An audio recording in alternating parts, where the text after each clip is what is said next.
Assalamualaikum warahmatullahi wabarakatuh.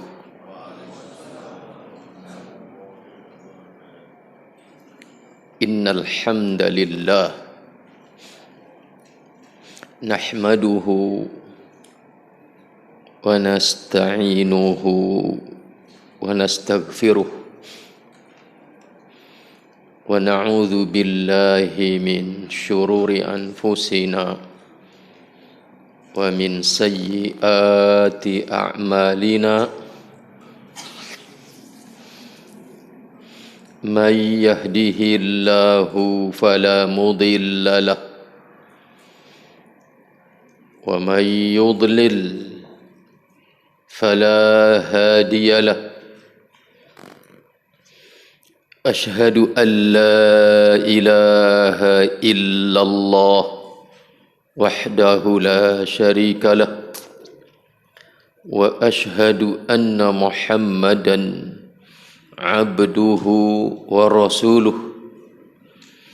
Allahumma salli wa sallim ala Muhammadin wa ala alihi wa ashabihi wa man tabi'ahum bi ihsanin ila yaumiddin.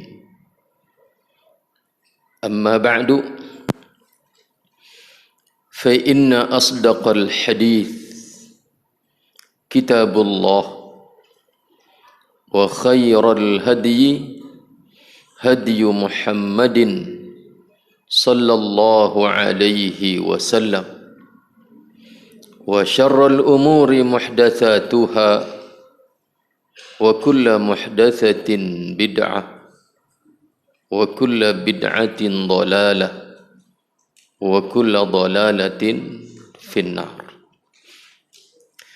Saudara-saudaraku, para bapak, para ibu, hadirin, hadirat, ikhwatal iman yang saya muliakan, a'azzani Allah wa iyyakum. Alhamdulillah, kita panjatkan puji syukur kehadirat Allah Subhanahu wa taala atas segala nikmat yang telah Allah karuniakan kepada kita semua. Selanjutnya, salawat dan salam kita mohonkan kepada Allah Subhanahu wa taala agar senantiasa dilimpahkan dan dicurahkan kepada junjungan kita Rasulullah Nabi Muhammad sallallahu alaihi wasallam beserta keluarga beliau, para sahabat beliau, dan orang-orang yang mengikuti mereka dengan baik sampai hari kiamat nanti. Saudaraku, para bapak, para ibu, ikhwatal iman, hadani Allah wa iyyakum. Kita kembali bersama Mukhtasar Jami'il Ulum wal Hikam. Dan pada pertemuan kali ini kita masih berada di halaman 11 bagi antum yang pegang kitabnya. Di halaman 11. Bismillahirrahmanirrahim. Qala al-musannifu rahimahullah. Kata beliau, wa amma in kana aslul amali lillah. Dan adapun jika ada asal daripada amalan yang saleh itu dikerjakan lillah, thumma tara'at alaihi niyatur riya, kemudian tiba-tiba muncul niat riya. Awalnya lillah, di tengah perjalanan ibadah itu muncul riya. Maka bagaimana itu status amalan tersebut? Saudaraku ikhwatal iman, hadani Allah wa iyyakum. Agar nyambung dengan pembahasan malam ini, saya mengajak antum untuk kembali menengok poin-poin bahwa pembahasan ini terkait dengan amalan saleh yang dikerjakan oleh kita tapi bukan lillah. Kemarin sudah kita bahas bahwa yang pertama, amalan saleh yang memang dikerjakan semata karena riya, murni riya. Ini yang pertama. Maka ini adalah menyebabkan amalan ini tidak ada selisih pendapat bahwa pelakunya, amalannya adalah batal dan pelakunya berhak mendapatkan kemurkaan dari Allah dan siksa dari Allah. Ini kalau memang murni karena riya semata, ingin dilihat oleh orang lain. Yang kedua, kemarin kita sudah sebutkan, yaitu amalan saleh dikerjakan karena Allah tetapi kemudian bercampur dengan riya. Lillah karena Allah iya, ingin dipuji oleh orang lain iya. Maka model yang kedua ini, kata Al-Imam Ibnu Rajab, sama seperti model yang pertama, hancur amalannya dan pelakunya berhak mendapatkan kemurkaan Allah dan siksa dari Allah. Dan kemarin sudah kita bawakan dalilnya. Kemudian pada malam ini kita membahas wa amma in kana aslul amali lillah. Jika keberadaan sebuah amal itu asalnya adalah lillah, di tengah-tengah perjalanan amal saleh yang sedang kita lakukan, taraat alaihi niyatur riya, tiba-tiba terbersit muncul riya, ingin dipuji oleh orang lain, ingin dilihat oleh orang lain. Maka kata Al-Imam Ibnu Rajab, fa in kana khatiran wa dafa'ahu, jika keberadaan yang tiba-tiba muncul riya di tengah-tengah amalan saleh yang asalnya lillah, di tengah-tengah muncul riya, kemudian kita tepis, wa dafa'ahu, kita tepis, dia tepis kemunculan riya itu, maka fala yadurruhu bi ghairi khilaf. Kemunculan riya yang kemudian kita tepis itu tidak merusak keabsahan amal soleh tersebut. Bahkan para ulama menyebutnya itu adalah ibadah tersendiri. Nah,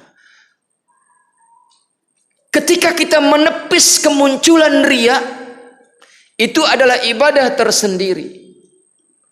Maka para ulama tidak ada selisih pendapat bahwa amalan saleh yang asalnya lillah, kemudian di tengah-tengah muncul riya dan kita menepisnya, maka ini ulama tidak ada khilaf, tidak ada perselisihan pendapat di antara para ulama bahwa keadaan ini la yadurruhu, tidak memadharati amalan tersebut. Tetapi wa inistarsala ma'ahu, problemanya adalah apabila seseorang tersebut istarsala ma'ahu, dia tidak menepisnya, kemunculan riya yang di tengah-tengah perjalanan amalan saleh yang asalnya lillah, di tengah-tengah muncul riya dan dia tidak menepisnya, tetapi istarsala ma'ahu, dia berkelanjutan terus bersama riya yang muncul di tengah-tengah itu, maka pertanyaannya, kondisi amalan saleh yang demikian ini, fahal yuhbatu amaluhu atau fahal yuhbitu amalahu, apakah keberlangsungan dia bersama riya yang muncul di tengah-tengah itu apakah meruntuhkan amalannya, am la yadurruhu, apakah itu tidak memadarati, am la yadurruhu dzalika, apakah tidak madarat, wa yujaza ala asli niyatihi, dan apakah orang tersebut tetap diberi pahala atas asal niatnya. Ini masalah yang diangkat oleh Al-Imam Ibnu Rajab Al-Hambali rahimahullah dalam pertemuan malam ini yang kita baca. Ya. Amalan saleh asalnya lillah. Contoh yang paling mudah, kita takbiratul ihram, Allahu Akbar, salat semata karena Allah. Di tengah-tengah perjalanan, apakah di rakaat kedua ataukah masih di rakaat pertama setelah Fatihah, muncul riya. Kemudian riya itu tidak dia tepis, tetapi dia berlanjut bersama riya itu. Maka pertanyaannya, apakah keadaan ini meruntuhkan amalan tersebut ataukah tidak? Maka kata Al-Imam Ibnu Rajab Al-Hambali rahimahullah, fi dzalika ikhtilafun bainal ulama'i minas salaf. Dalam kasus seperti itu ada ikhtilaf, ada perselisihan pendapat di antara para ulama dari kalangan ulama-ulama salaf. Ikhwatal iman, hadani Allah wa iyyakum. Qad hakahu al-Imam Ahmad wa Ibnu Jarir wa al-Imam Ibnu Jarir At-Tabari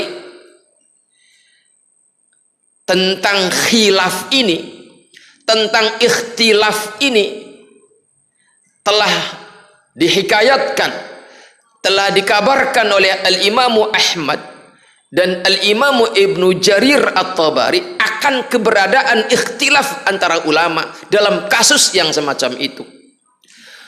Warajjaha, dan kedua ulama ini yaitu Al-Imam Ahmad Ibnu Hanbal dan Al-Imam Ibnu Jarir At-Tabari rahimahumallah, kedua beliau mentarjih, menguatkan pendapat anna amalahu la yabtulu bidzalik. Beliau berdua berpendapat bahwa yang kuat adalah pendapat yang mengatakan tidak membatalkan amalan tersebut. Ya, berarti di sana ada pendapat ulama yang lain dari kalangan para salaf yang menganggap batalnya amalan tersebut. Tetapi kata Al-Imamu Ahmad Ibnu Hanbal rahimahullah dan kata Al-Imamu Ibnu Jarir At-Tabari rahimahullah, yang kuat adalah pendapat yang mengatakan amalan yang seperti itu, yakni awalnya lillah, di tengah-tengah dia riya, dan riya itu dibiarkan, dipelihara, itu tidak membatalkan amalan. Wa annahu yujaza biniyatihil ula, pelakunya tetap diberi pahala dengan niatnya yang pertama tadi, niatnya yang lillah tadi, niatnya yang salihah tadi. Wa huwa marwiyun 'anil Hasan Al-Basri wa ghairihi. Pendapat ini adalah pendapat yang diriwayatkan dari Al-Imamu Al-Hasan Al-Basri dan yang lainnya dari kalangan ulama-ulama tabi'in rahimahumullah. Saudaraku ikhwatal iman, hadani Allah wa iyyakum. Akan tetapi hal yang harus kita fahami adalah kata Al-Imamu Ibnu Rajab, wa dzakara Ibnu Jarir, Al-Imamu Ibnu Jarir At-Tabari rahimahullah menyebutkan anna hadzal ikhtilafa, perselisihan ini, ya, perselisihan yang mana? Yaitu amalan yang awalnya lillah, di tengah-tengah muncul riya, dan riya itu tidak ditepis. Kemudian ulama berselisih pendapat. Ada yang mengatakan tidak membatalkan amalan, ada yang membatalkan amalan. Perselisihan ini adalah innama huwa, sesungguhnya hanyalah itu adalah fi amalin, dalam amalan yang yartabitu akhiruhu bi awwalihi, dalam amalan yang awal dan akhirnya saling berkait. Kalau amalan itu awal dan akhirnya saling berkait, kasolati, contohnya seperti sholat. Ya. Antara rokaat pertama dengan rokaat terakhir itu punya irtibat, punya ikatan, tidak bisa berdiri sendiri. Ya. Maka ketika seseorang mengerjakan sholat atau puasa, ya, ini puasa adalah amalan yang awal dan akhirnya saling irtibat, ada keterkaitan. Orang puasa di waktu Ramadan dari subuh sampai maghrib, maka rentang waktu antara subuh dan maghrib itu adalah ibadah yang awal dan akhirnya saling irtibat, ada keterkaitan, tidak bisa berdiri sendiri. Maka amalan-amalan yang semacam ini, apabila di awal dia lillah, takbiratul ihram dia lillah, awal dia memulai puasa, setelah waktu subuh dia lillah, niatnya di malam hari dia sudah lillah, di siang hari pas zuhur muncul riya, dan riya itu tidak dia tepis. Apakah kemunculan riya yang tidak ditepis ini membatalkan puasanya, membatalkan sholatnya? Maka disinilah yang terjadi ikhtilaf di antara para ulama, kata al-Imamu Ibnu Jarir At-Tabari rahimahullah. Dan beliau bersama Imam Ahmad memilih pendapat yang kuat menurut beliau adalah yang mengatakan tidak batal amalan tersebut, dan orang itu tetap diberi pahala atas niatnya yang pertama tadi yang lillah.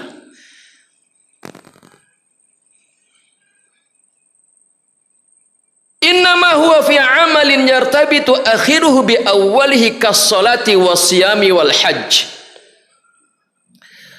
Fa amma ma la irtibata fihi, adapun amalan yang antara awal dan akhirnya tidak ada hubungan, tetapi masing-masingnya awalnya bisa berdiri sendiri, tengahnya bisa berdiri sendiri, akhirnya bisa berdiri sendiri, maka amalan yang la irtibata fihi kal qiraah, seperti membaca Al-Quran. Antum baca Al-Quran surat Al-Baqarah ayat 1 sampai ayat 5 itu berdiri sendiri lillah, kemudian pas pada ayat ke-6, ke-7, ke-8 dan seterusnya muncul riya, dan riya itu tidak antum tepis,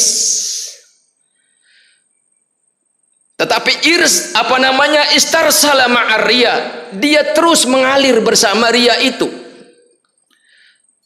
Fa amma ma la irtibata fihi kal qiraati wadz-dzikr, seperti baca Quran, wadz-dzikri dan zikir. Antum zikir ba'da shalah, setelah istighfar 3 kali, kemudian pas Allahumma antas salam antum riya dan tidak ditepisnya, maka antara istighfar dengan Allahumma antas salam itu tidak ada hubungan, masing-masingnya berdiri sendiri. Wa infaqil mal, seperti juga contohnya antum bersedekah atau antum bayar zakat. Antum Di saku antum ada uang 5 juta untuk zakat. 1 juta antum infakkan di fakir miskin di sekeliling rumah antum.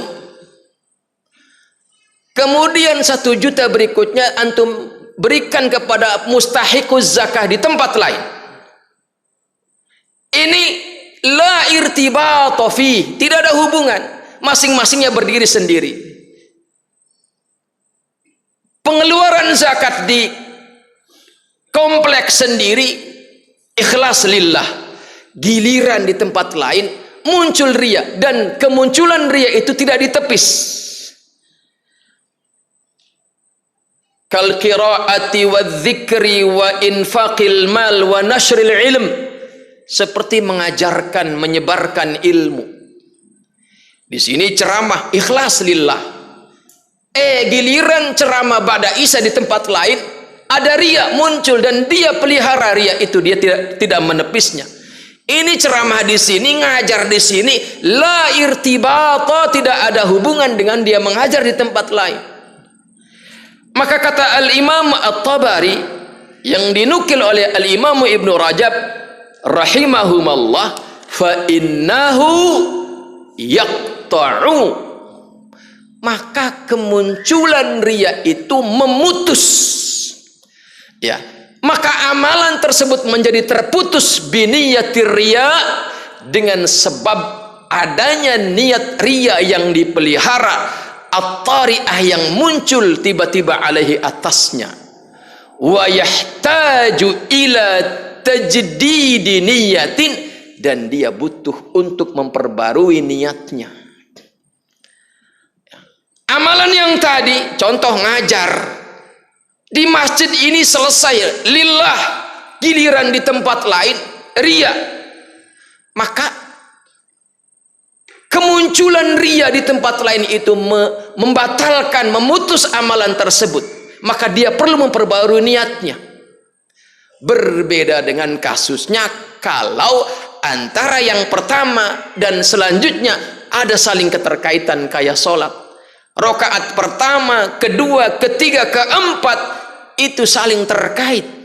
Maka kata Al-Imam Ahmad Ibnu Hanbal rahimahullah dan Al-Imam Ibnu Rajab Al-Hambali Ibnu Jarir At-Tabari rahimahullah, itu kemunculan riya yang tidak ditepis itu tidak merusak amalan tersebut, yakni amalannya tetap sah. Ya, amalannya tetap sah, silahkan lanjutkan. Kayak antum puasa Ramadan tadi malam, karena niatnya puasa Ramadan itu harus diinapkan niatnya di malam hari, antum niat lillah, giliran datang waktu siang muncul riya, maka jangan dibatalkan sholat itu, jangan dibatalkan puasa itu, lanjutkan, karena kemunculan riya yang tidak ditepis itu tidak merusak amalan, kata Al-Imam Ahmad Ibnu Hanbal rahimahullah dan Al-Imam Ibnu Jarir At-Tabari rahimahullah. Pahalanya tetap atas niat, tetapi tentunya berbeda kalau kita menepisnya. Dan kenapa tidak ditepis? Ya, toh ini hanya urusan apa? Urusan hati. Maka tepislah kemunculan riya itu, dan ini menjadi ibadah tersendiri.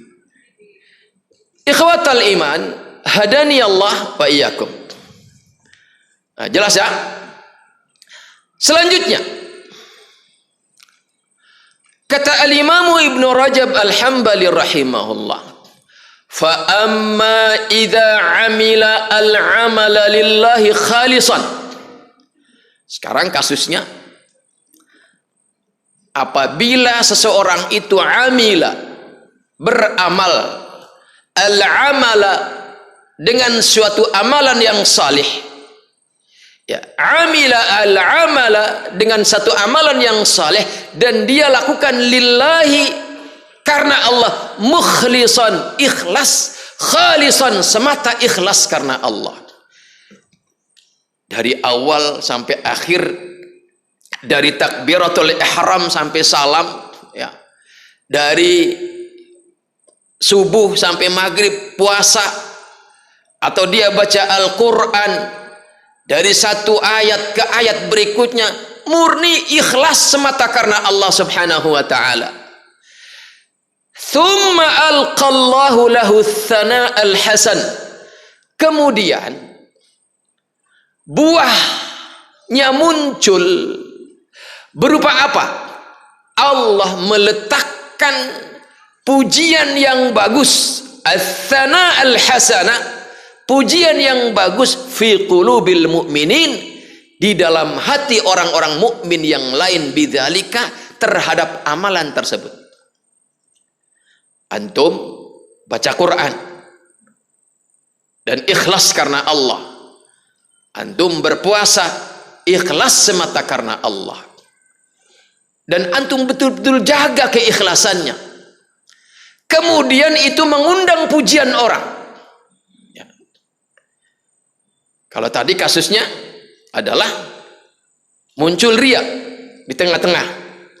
Sekarang kasusnya adalah antum mengerjakan amalan yang saleh dan ikhlas semata karena Allah dari awal sampai akhir.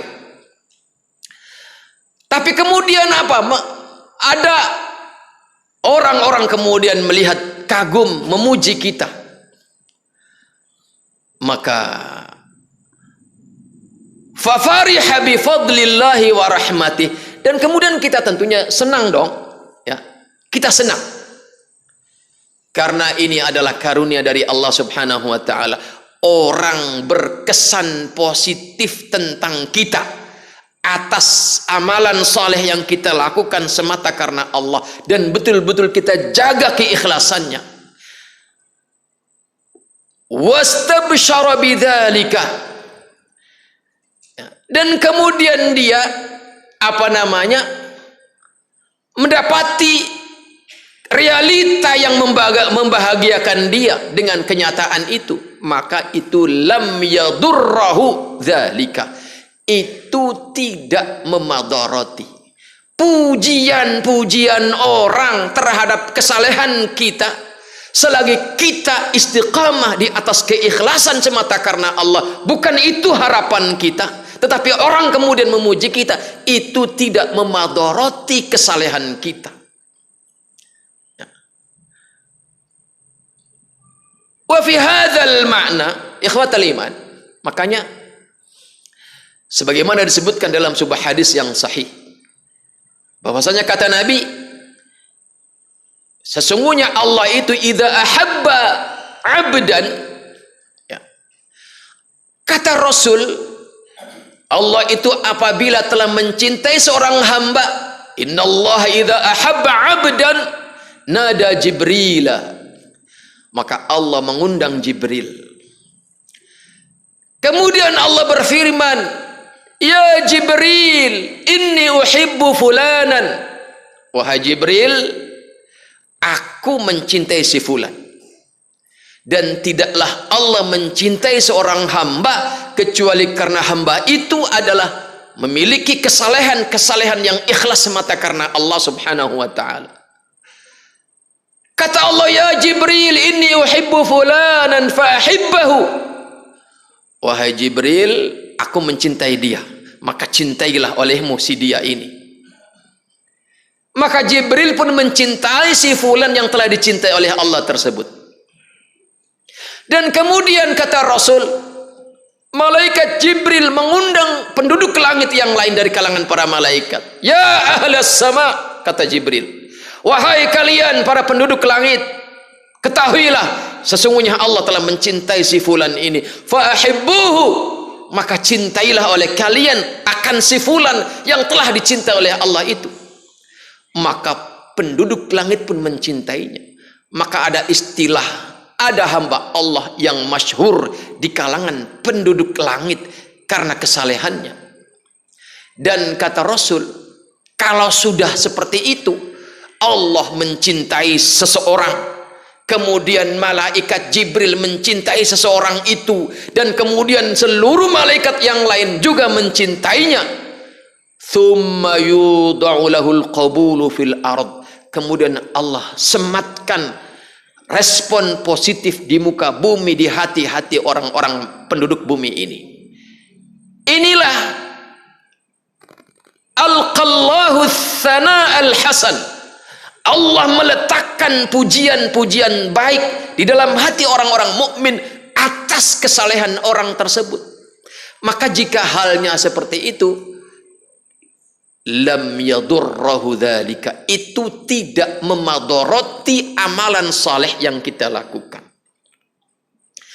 Maka ikhwatal iman, hadani Allah wa iyyakum, artinya ini juga pelajaran buat kita. Dengan kita istiqamah di atas keikhlasan semata karena Allah, maka itu terjagalah kesalehan itu. Maka kemarin kita sudah mengutip perkataan para salaf yang diantaranya mereka mengatakan ta'allamu an-niyata fa innaha ablaghu minal amal.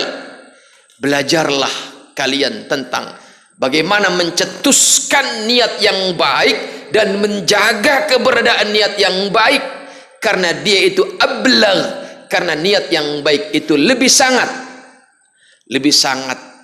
sampai, lebih sangat baik, lebih sangat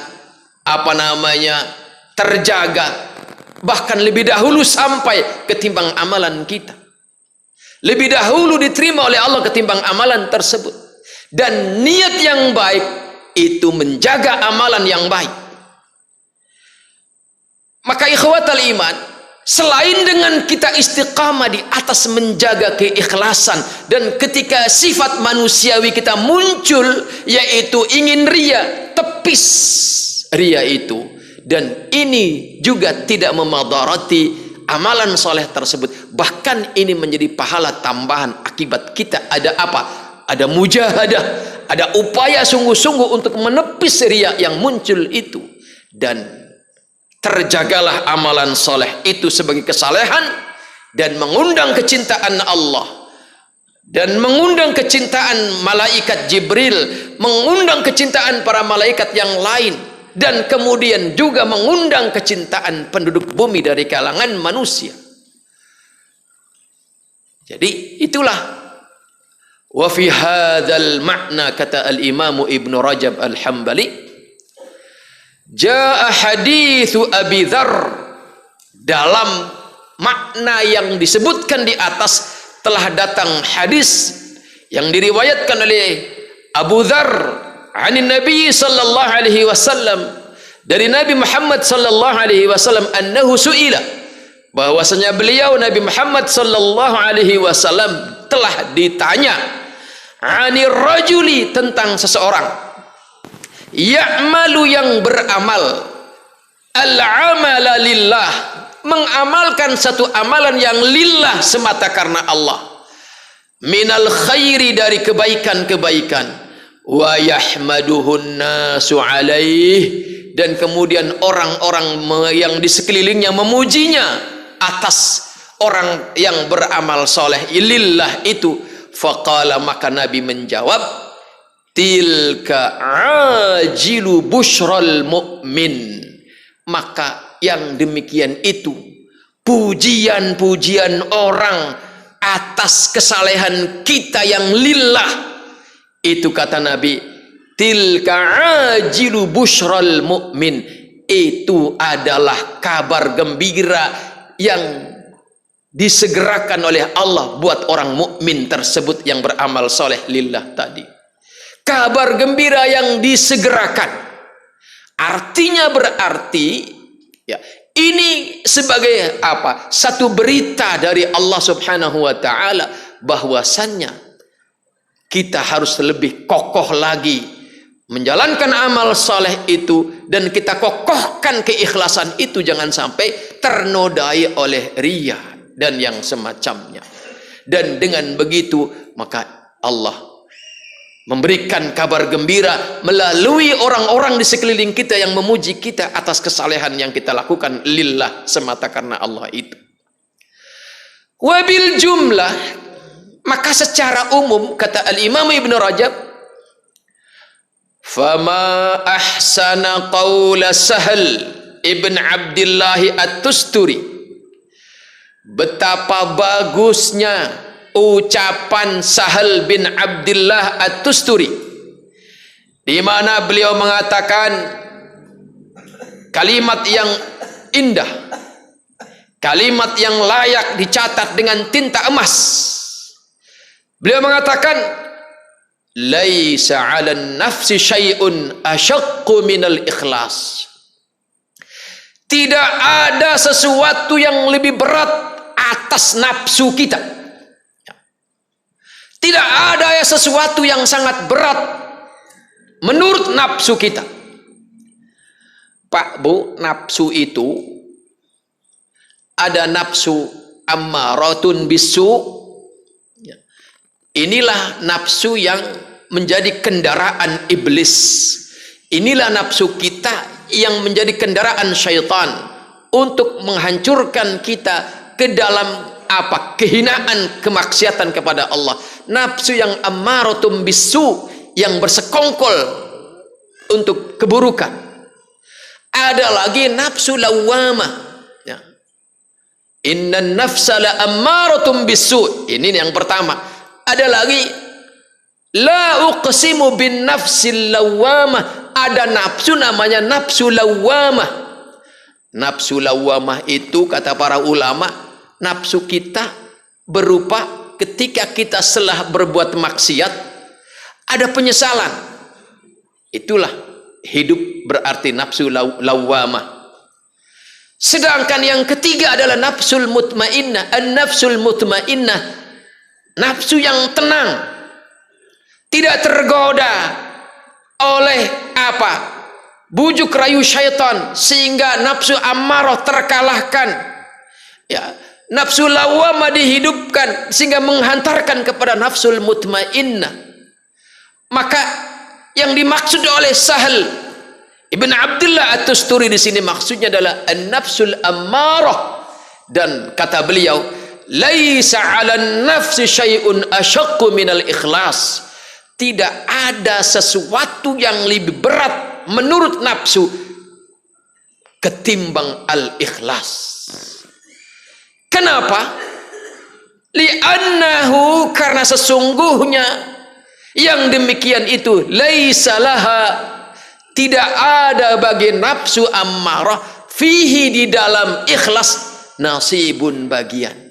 Kalau hati kita sudah ikhlas, maka nafsu ammarah tidak punya celah, tidak punya kesempatan untuk membelokkan kita kepada kemaksiatan kepada Allah Subhanahu wa taala. Maka nafsu ammarah itu paling berat berhadapan dengan keikhlasan kita. Karena apa? Dia tidak punya nasib, tidak punya bagian kecil sedikit pun, tidak punya kesempatan, tidak punya bagian sekecil apapun. Maka ikhwatal iman, hadani Allah wa iyyakum, ta'allamu an-niyah. Marilah kita belajar untuk selalu mencetuskan niat yang baik. Ya. Bahkan dalam perkara yang sebenarnya itu hanyalah perkara yang mubah, seperti urusan makan dan minum, maka niatkanlah untuk hal-hal yang baik. Karena apa? Disitulah kemuliaan amalan yang mulia terjaga. An-niyatu mahalluha al-qalbu. Dan niat itu tempatnya di dalam hati.